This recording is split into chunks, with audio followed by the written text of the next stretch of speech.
You're about to experience the best moments of your paltry, miserable life. Savor it for all it's worth. Japanese government leaders say they don't like the pace of the cleanup at Fukushima Daiichi.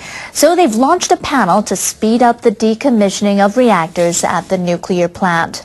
Industry Minister Toshimitsu Motegi will lead the group. Tokyo Electric Power Company President Naomi Hirose will sit on it, along with the presidents of major manufacturers of electrical equipment. Members met for the first time on Thursday. They discussed a timetable drawn up by officials from the former government. Motegi told them to review the schedule and come up with a new one by the end of June. Decommissioning work should be put on a faster track to rebuild the area of Fukushima affected by the March 11th disasters. The current timetable includes a plan to start removing melted nuclear fuel within 10 years. Panel members plan to speak with officials in Fukushima and academics in drawing up the new roadmap. Now, people across northeastern Japan have seen their reconstruction proceed at different paces. An NHK survey found a majority of them do not feel a sense of progress. NHK interviewed residents throughout the region between December and February. More than 1,000 people responded. More than 58% said they do not have a sense that a reconstruction is progressing. About 28% said it's slower than expected. About 12% said progress has been fair. The interviews asked people who responded negatively to say why. Most cited housing problems. Many said dikes and fishing ports are yet to be rebuilt, and others said people have not returned to their hometowns. NHK asked if the survivors want to return to their old communities. More than a third said they've already returned or plan to do so. About 40% said they want to return but can't. Nearly a quarter said they do not want to. More than a third of those who want to return but can't cited delays in decontamination. A third cited problems with housing. More than 60% of those who do not want to return said they worry about tsunami. The people in charge of weather alerts have overhauled Japan's tsunami warning system. They've made the alerts faster and easier to understand, taking lessons from the March 2011 disaster. Actual tsunami heights after the Great East Japan earthquake turned out to be much greater than meteorological agency estimates. Agency officials say it takes time to determine the exact scale of massive tremors. The delay causes problems with tsunami forecasting. Under the new system, officials will designate potentially dangerous tsunami as high and huge in their initial alerts. They will later update the warnings with estimated heights. The change is being made to encourage speedy evacuation. Agency officials tested the system on Thursday by sending mock-up data to emergency response centers across the country. They say they will continue the drills to improve disaster preparedness.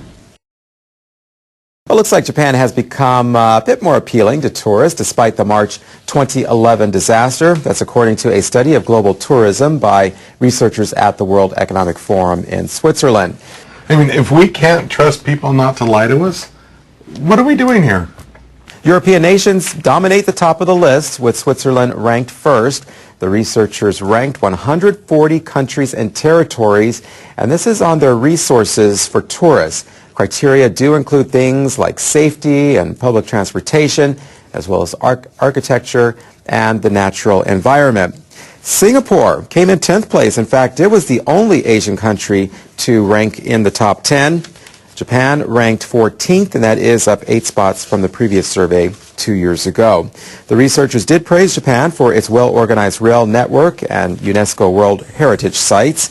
They also noted its customer-oriented culture, but they pointed out that Japan does remain a pretty expensive destination. I had some intense pain. It progressively got worse. It may lower your ability to fight infections. Serious, sometimes fatal events including infections, tuberculosis, lymphoma, other cancers, and nervous system and blood disorders have occurred. They won't die. In fact, that'll be our motto. They won't die. The UN Security Council has unanimously adopted a resolution that tightens sanctions against North Korea.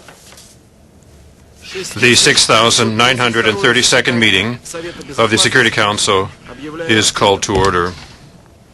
Members approved the resolution on Thursday in response to the North's third nuclear test.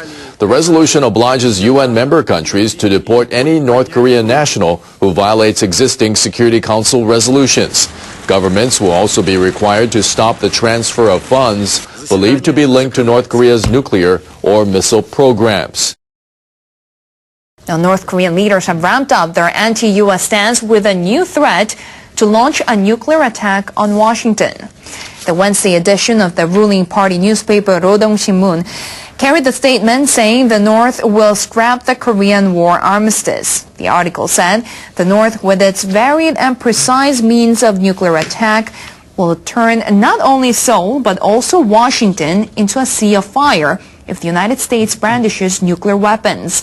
It said the military has completed preparations for the attack and is only waiting for the order from leader Kim Jong-un. We bring new friends to play.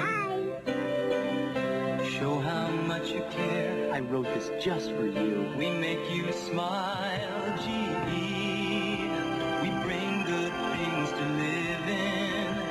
We bring good things to live in. We bring good things to life. We let you live it again. We bring a song to your night. We help you to create. We keep you looking right. We bring you closer, closer and closer to the ones you love. Genie, we bring good things to live in. We bring good things, bring good things. We bring good things to life. One day I'm on top of the world. The next I'm saying, I have this thing called psoriatic arthritis. I had some intense pain. It progressively got worse. My rheumatologist told me about Enbrel. I'm surprised how quickly my symptoms have been managed. Because Enbrel suppresses your immune system, it may lower your ability to fight infections. Serious, sometimes fatal events including infections, tuberculosis, lymphoma, other cancers, and nervous system and blood disorders have occurred. Before starting Enbrel, your doctor should test you for tuberculosis and discuss whether you've been to a region where certain fungal infections are common. Don't start Enbrel if you have an infection like the flu. Tell your doctor if you're prone to infections, have cuts or sores, have had hepatitis B, have been treated for heart failure, or if while on Enbrel you experience persistent fever, bruising, bleeding, or paleness. Get back to the things that matter most.